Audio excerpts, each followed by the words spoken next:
Rahim. Welcome to paradise college. Dear student, last time हमने Born Haber cycle discuss किया था।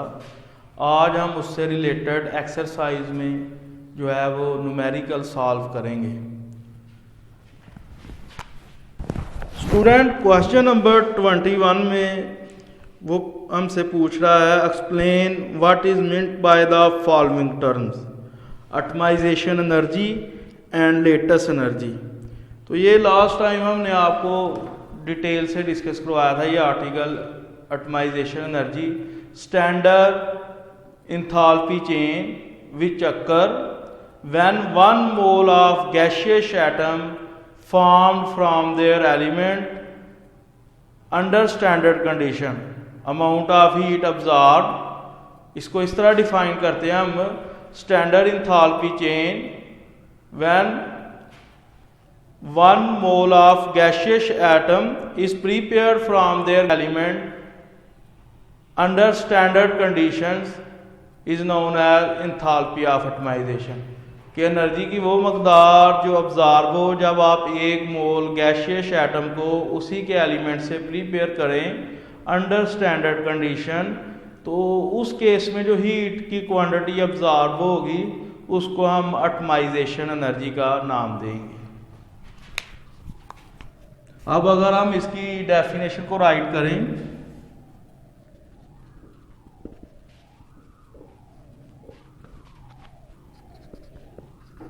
amount of heat absorbed when one mole of gaseous atom is prepared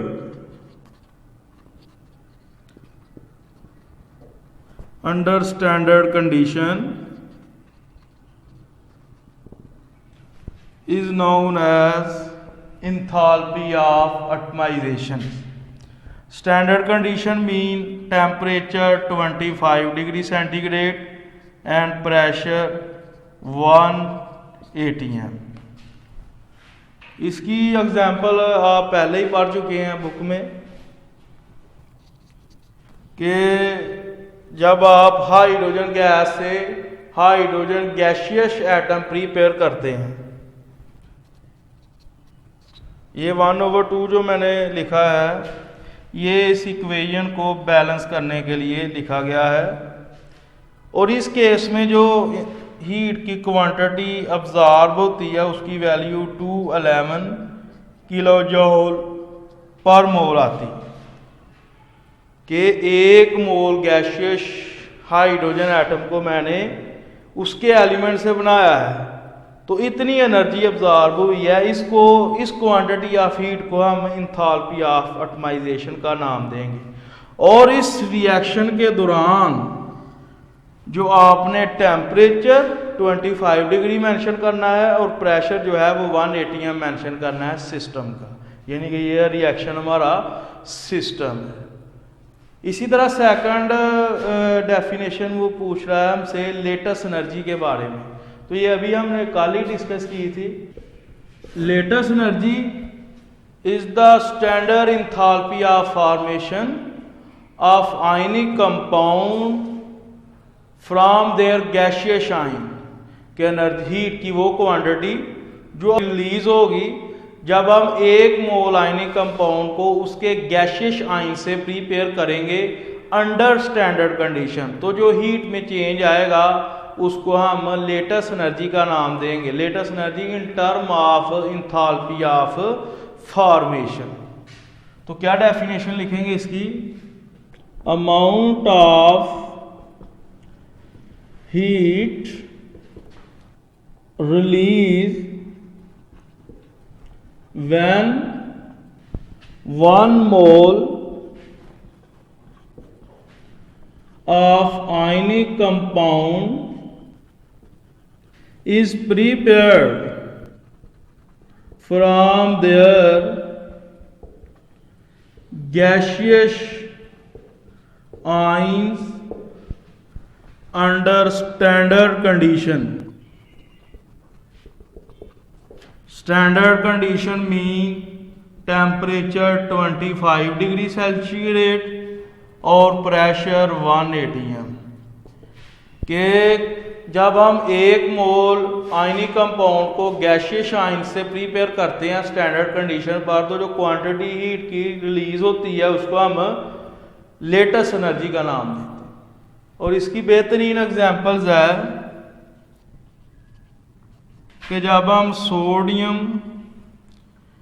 gaseous ions और chloride gaseous ions को combine करते हैं तो बन जाता है सोडियम क्लोराइड।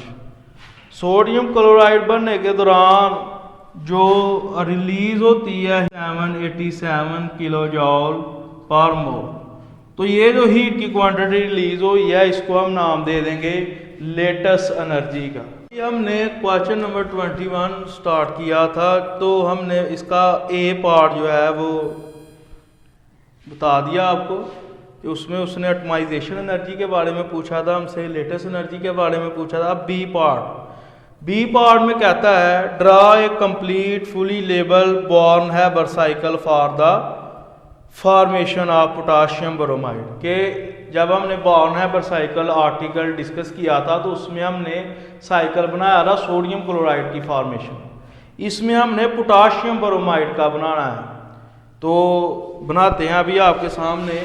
तो इसका बी पार्ट ये होगा कि ये है हमारे पास पोटाशियम सॉलिड फेज में, लिक्विड फेज में, और ये बनाएंगे potassium bromide which is the final product. अगर ये तो है हमारे पास डायरेक्ट मेथड, इसमें जो चेंज आएगा that is delta HF enthalpy of formation. अब अगर इसको हम मजीद इस तरह लिखें इनडायरेक्ट मेथड से करें तो इधर पोटाशियम सॉलिड से जब पोटाशियम गैसियस में कन्वर्ट होगा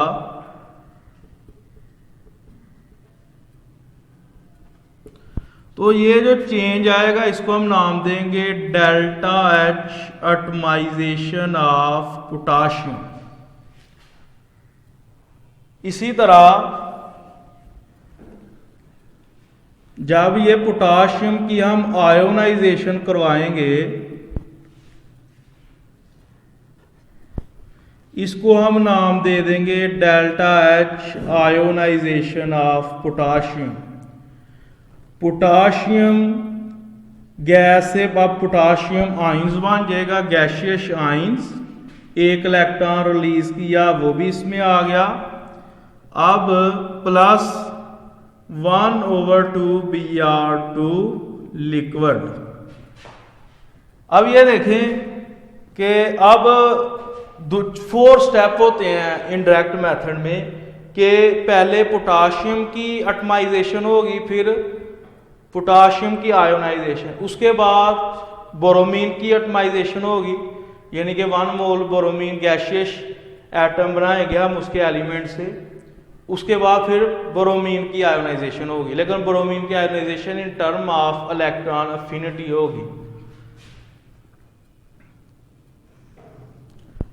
इसके बाद ये जो चेंज आएगा इसको हम नाम देंगे डेल्टा H एटमाइजेशन ऑफ बोरोमीन। तो इसको क्या लिखेंगे K positive gaseous ions plus electron plus Br negative, और ये भी हमारे पास आ जाएगा गैसियस फेज में। अब ये ब्रोमाइड जो है जो कि गैसियस एलिमेंट बन गया है, ये क्या करेगा, ये इलेक्ट्रॉन पिकअप कर लेगा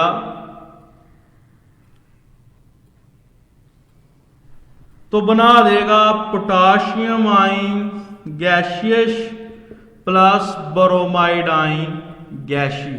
इस इंथाल्पी में जो चेंज आएगा उसको हम नाम देंगे delta H E, electron affinity of bromine. क्योंकि ब्रोमीन का न्यूक्लियस इस इलेक्ट्रॉन को अट्रैक्ट करेगा, तो ये अट्रैक्शन के नतीजे में हीट जो है वो रिलीज होगी। अभी हम लिखेंगे जितनी भी एनर्जी में चेंज आया वो इधर मेंशन करेंगे, पहले हम साइकिल ड्रा कर लें।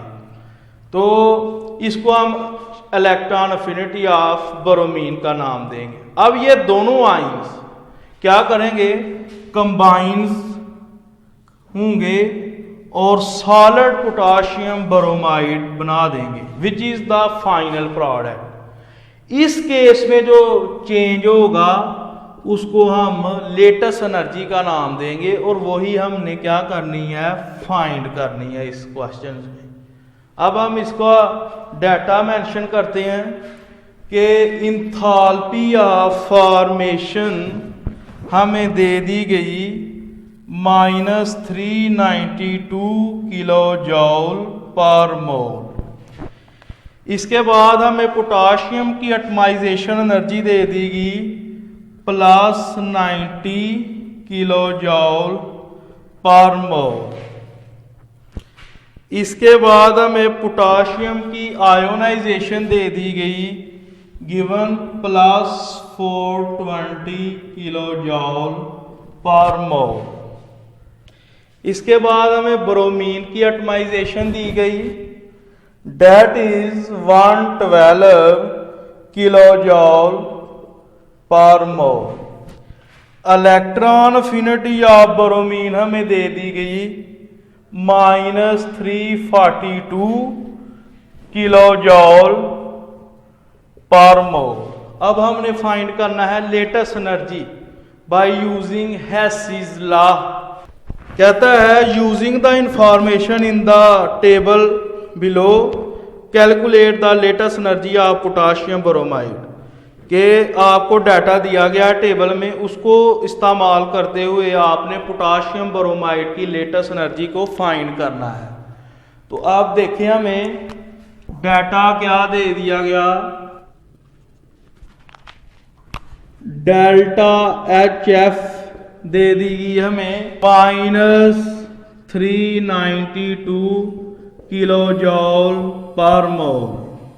इंथाल्पी ऑफ फॉर्मेशन दे दी गई हमें -392 किलो जॉल पर mole. Enthalpy of atomization of potassium कितनी दे दी गई हमें, 90 किलो जॉल मोल।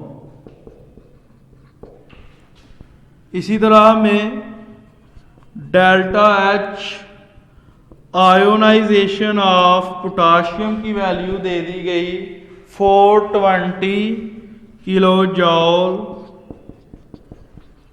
पर mole. Delta H atomization of bromine, उसकी वैल्यू दे दी गई 112 किलो जॉल पर मोल। इसी तरह delta H electron affinity of bromine की वैल्यू आ गई हमारे पास -342 किलो जॉल पर मोल। अब हमने फाइंड करना है lattice energy of potassium bromide. इसके लिए फॉर्मूला यूज किया जाएगा delta H F is equal to delta H L plus delta H atomization of potassium, delta H ionization of potassium plus delta H atomization of bromine plus delta H electron affinity of bromine. हमने तो ये value find करनी है। अब ये जितने भी parameter इधर प्लस हो रहे हैं, अगर इसको रीअरेंज करेंगे तो उधर जाके माइनस हो जाएंगे। तो डेल्टा एच एल किसके इक्वल आ जाएगा, delta H F minus delta H atomization of potassium minus delta H ionization of potassium minus delta H atomization of bromine minus delta H electron affinity of bromine. इसको हम equation number 2 का नाम दे देंगे। अब हमें जितनी भी वैल्यू गिवन दी गई हैं वो हम पुट करेंगे। ये जो वैल्यू डाटे में दी गई है इस इक्वेशन में, तो हमारे पास लेटेस्ट एनर्जी जो है वो फाइंड हो जाएगी। तो करें पुट इस इक्वेशन में।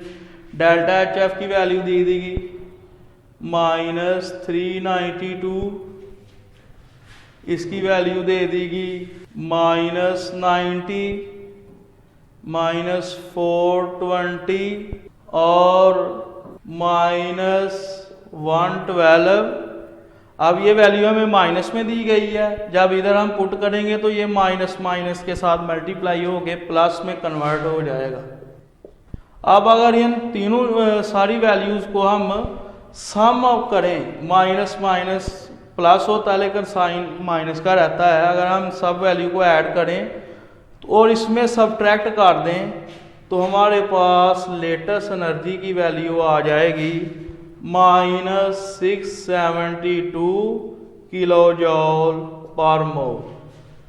तो इस तरह पोटाशियम ब्रोमाइड की जो लेटेस्ट एनर्जी होगी वो -672 किलो जॉल पर मोल वैल्यू आएगी। तो इसी तरह क्वेश्चन नंबर 21 जो है हमने सॉल्व कर दिया कि पहले इसमें उसने हमें ए पार्ट में 2 डिफाइन के बारे में पूछा हुआ था, फिर उसके बाद उसने पोटाशियम ब्रोमाइड का हमें कहता है आप बॉर्न हैबर साइकिल ड्रा करें।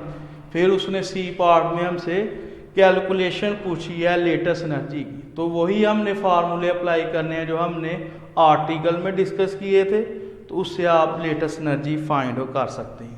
अब हम एक्सरसाइज का क्वेश्चन नंबर 16 सॉल्व करेंगे। कहता है by applying Hess's law calculate the enthalpy change for the formation of aqueous solution of ammonium chloride from ammonia gas and HCl। The result for the various reactions and pressures are as follows. कि हमें दे दिया गया, कहता है कि जब ammonia gas react करेगी एक्वस के साथ, एक्वस से मुराद वाटर, तो अमोनिया एक्वस बन जाएगा। इसका मतलब क्या हुआ कि इसको वाटर में डिजॉल्व किया गया है। एक्वस मींस इंडिकेशन है प्रेजेंस ऑफ वाटर की। तो इसको एंथैल्पी चेंज का नाम दे देंगे हम डेल्टा H1 और इसकी वैल्यू हमें दे देगी -35.16 किलो जॉल पर मोल। अब हमें इसको आप नाम दे दें इक्वेशन 1 का। अब सेकंड इक्वेशन हमें देता है, कहता है कि आप HCl गैस को जब वाटर में डिजॉल्व करवाते हैं तो HCl एक्वस बनता है।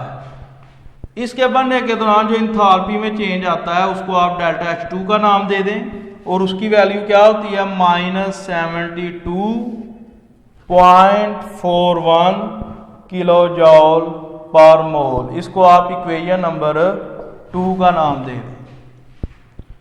अब थर्ड जो इक्वेशन बताता है हमें कि अमोनिया एक्वस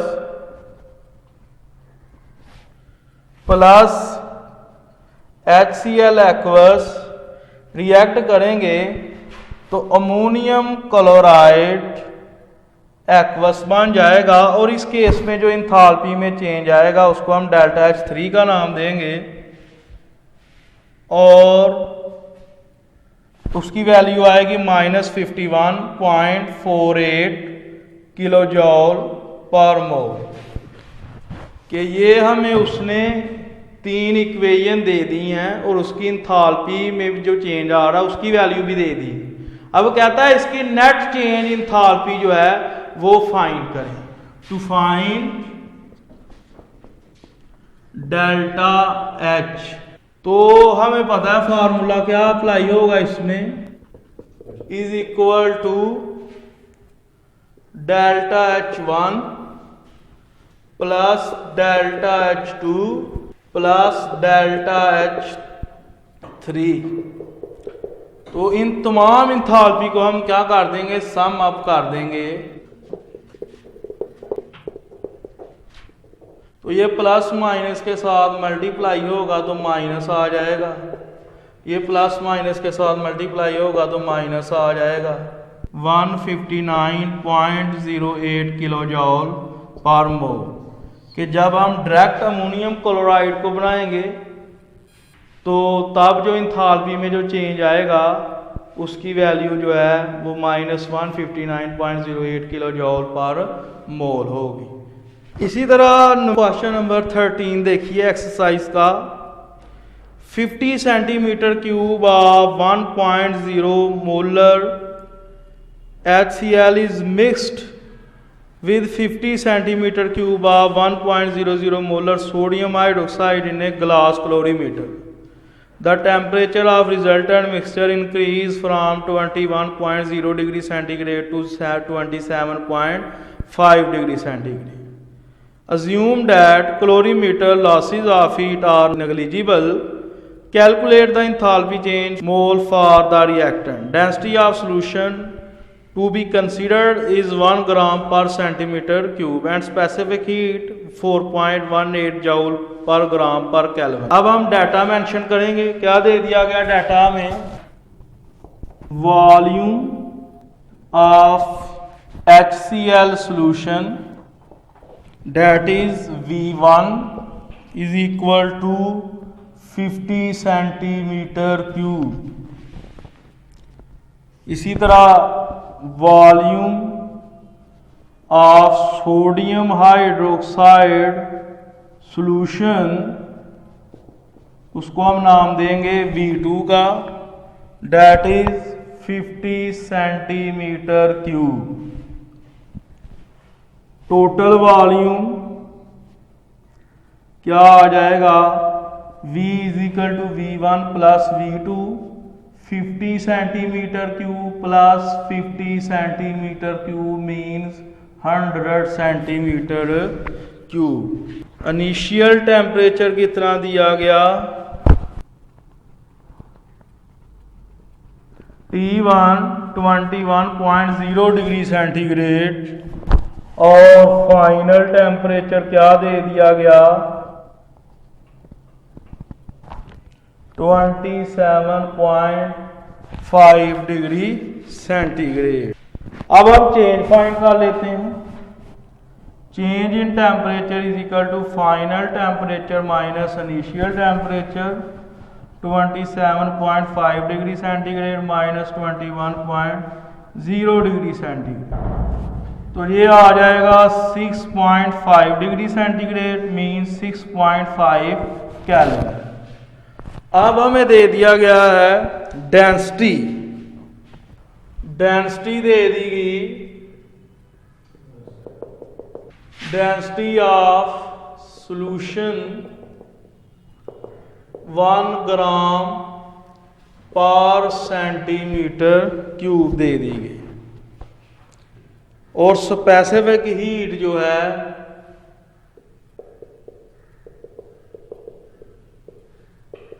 उसकी वैल्यू भी दे दी गई है हमें 4.18 जूल पर ग्राम पर केल्विन।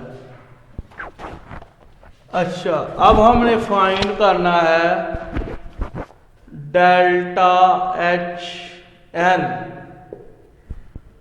तो फॉर्मूला जो इसमें अप्लाई होगा, Q is equal to M multiply S multiply delta T। Last time जब हमने ग्लास क्लोरीमीटर का आर्टिकल डिस्कस किया था तो उसमें ये फार्मूला हमने आपको ड्राइव करवाया था, बताया था कि इसमें M mass of reactant, S heat capacity of water, specific heat capacity of water और delta T change in temperature को रिप्रेजेंट कर रहा है। अब इसमें डेल्टा T भी हमारे पास है, S की वैल्यू भी गिवन दे दी गई है, लेकिन मास की वैल्यू हमें नहीं पता। तो मास फाइंड करेंगे हम। हमें पता है कि डेंसिटी किसके इक्वल होती है, मास ओवर वॉल्यूम। तो मास किसके इक्वल आ जाएगा, density multiply by volume. Mass is equal to density किसके इक्वल है, कितनी दे दी 1, और मास कितना दे दिया गया सेंटीमीटर क्यूब, और ये ग्राम पर सेंटीमीटर क्यूब। तो ये सेंटीमीटर क्यूब पर सेंटीमीटर क्यूब से कैंसिल हो जाएगा, तो मास ऑफ रिएक्टेंट कितना आ जाएगा 100 ग्राम आ जाएगा। अब मास की वैल्यू हमारे पास आ गई। अब हम इसको इक्वेशन नंबर 1 में पुट कर देंगे, तो Q इज इक्वल टू, अच्छा इसमें केल्विन पर केल्विन से कैंसल, ग्राम पर ग्राम से कैंसल, तो जो हमारा आंसर आ जाएगा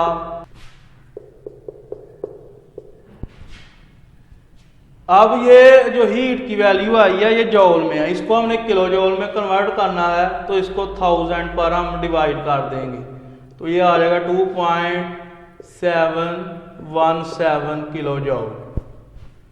चूंकि रिएक्शन जो है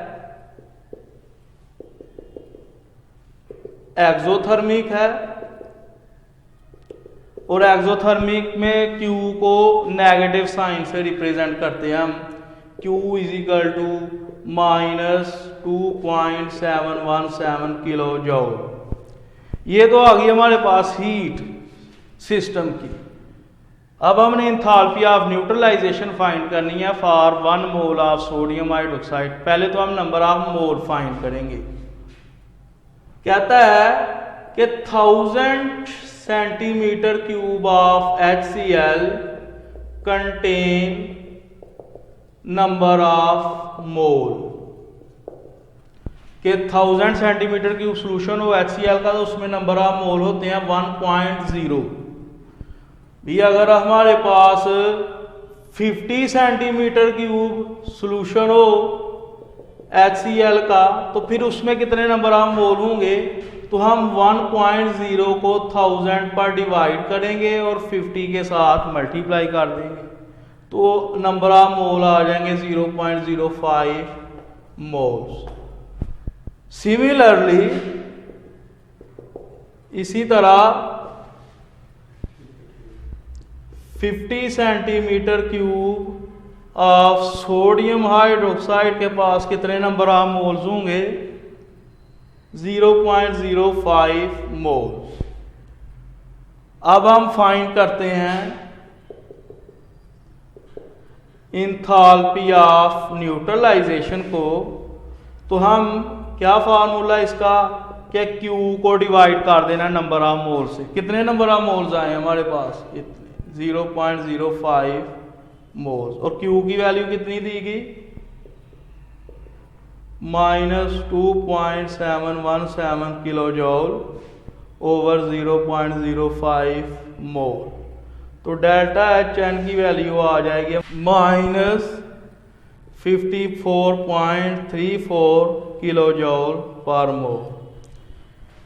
कि 1 मोल सोडियम हाइड्रोक्साइड के लिए इंथैल्पी ऑफ न्यूट्रलाइजेशन क्या होगी, कि Q की वैल्यू को हम नंबर ऑफ मोल से जो इधर हमने फाइंड किया उससे डिवाइड कर देंगे, तो enthalpy of neutralization for 1 mole of sodium hydroxide -54.34 kilo joule पर मोल आ जाएगी।